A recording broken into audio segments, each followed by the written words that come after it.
Los que no le conozcan, es catedrático emérito de Historia del Islam en la Universidad Autónoma de Madrid y codirector del Taller de Estudios Internacionales Mediterráneos. Bernabé, por favor. Bueno, buenas tardes a todos. Es un placer poder contribuir a esta experiencia de presentaciones online de números de una revista que tiene ya una tradición y un recorrido. eh, y lo hago recordando la figura de María Rosa de Madariaga, que murió el año pasado, en 2022, y que tiene que ver con el número que se está presentando, puesto que está a ella dedicado, ya que ella ha sido, por decirlo de alguna forma, la pionera en los estudios recientes, contemporáneos, sobre el tema del RIF.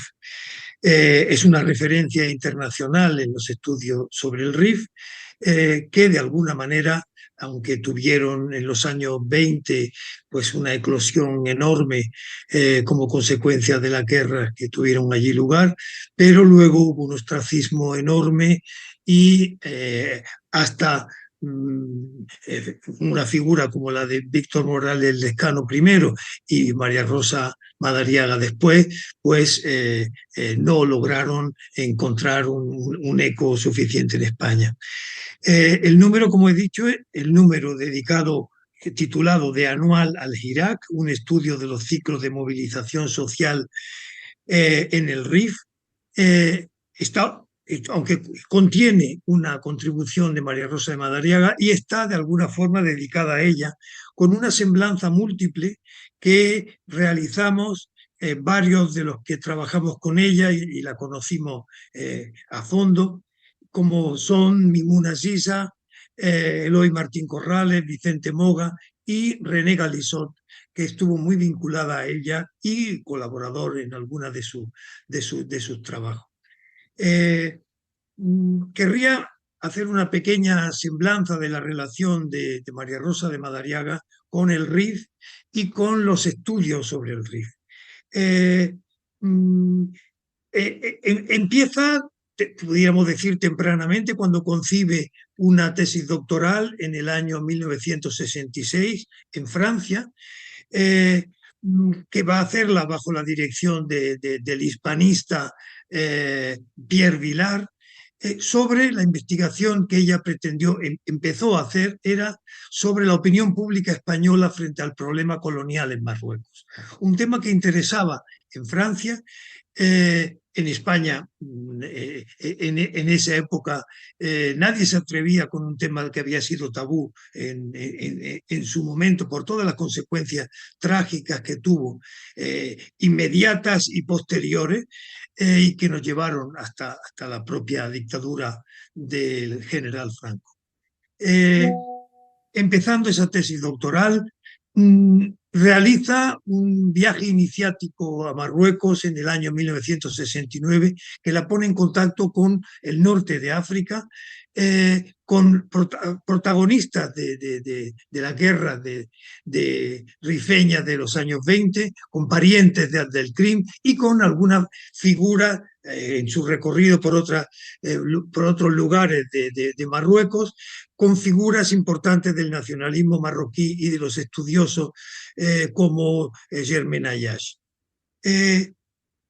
Su primera publicación es en un coloquio internacional que se hizo muy famoso, publicado por François Maspero en 1973, dedicado a la figura de Abdelkrim el-Hatabi. Y Abdelkrim el-Hatabi va a ser la figura central que digamos, en la que va a centrar la mayor parte de sus trabajos en torno a él y a su actividad.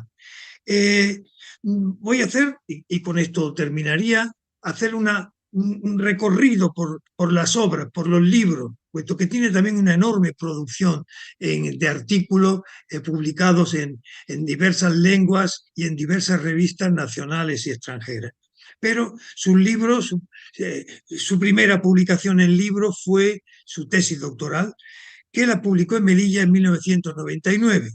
poco alejada de la época, lo cual le permitió revisar y reordenarlo, ¿no? Se tituló España y el Rif, crónica de una historia casi olvidada. En el año 2002 publicó un libro muy divulgativo, pero también con un gran rigor científico, Los moros que trajo Franco, que lo publicó en las ediciones Martínez Roca. Con este libro comenzó una serie de traducciones al árabe de sus obras, en concreto la de Los moros que trajo Franco se publicó en el año 2006. Poco antes, en el 2005, publicó otro libro titulado En el barranco del Lobo, las guerras de Marruecos, también un friso sobre esa guerra desde 1909, que publicó en la editorial Alianza y que lo tradujo o se tradujo al árabe en el año 2010. En 2009 apareció su biografía de Abdelkrim el-Hatabi, La lucha por la independencia, que se tradujo al árabe en el año 2013. Como digo, ha sido su obra fundamental, en la que digamos, la biografía más autorizada que se ha hecho sobre la figura del líder rifeño. En 2013 publicó una obra dedicada en general al protectorado español, que se tituló Marruecos, ese grande desconocido, breve historia del protectorado español, y se atrevió en 2017 a publicar en Ediciones La Catarata una síntesis de la historia de Marruecos, útil, puesto que, aunque existían alguna como la del profesor Morales Lescano, pero este carácter sintético le dio un atractivo y un acercamiento al público importante. Quiero resaltar que con René Galissot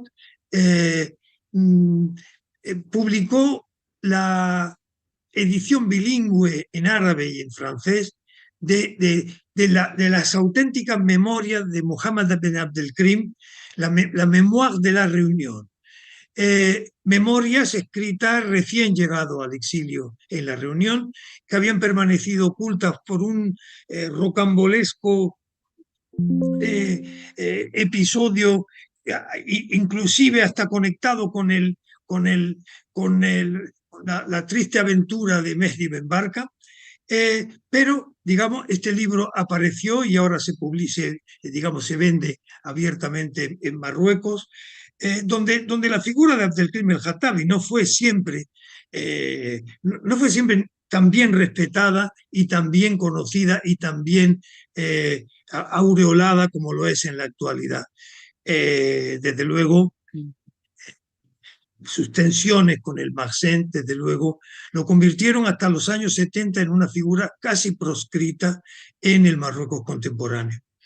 En Tetuán, en el año 2021, aprovechando el centenario de la Rota de Anual, publicó la que ha sido su última obra, Aventure et mes aventures d'Ikaïd Haddou Ben Hammou, un personaje contradictorio, que fue portavoz y negociador en nombre de Abdelkrim con los franceses, pero es un personaje entre aventurero, turista, accidental y tantas otras cosas.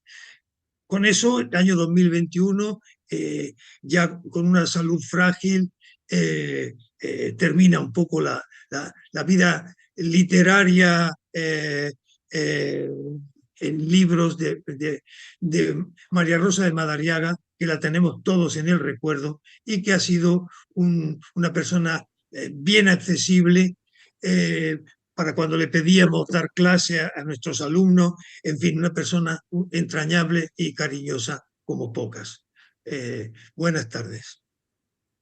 Muchas gracias, Bernardo.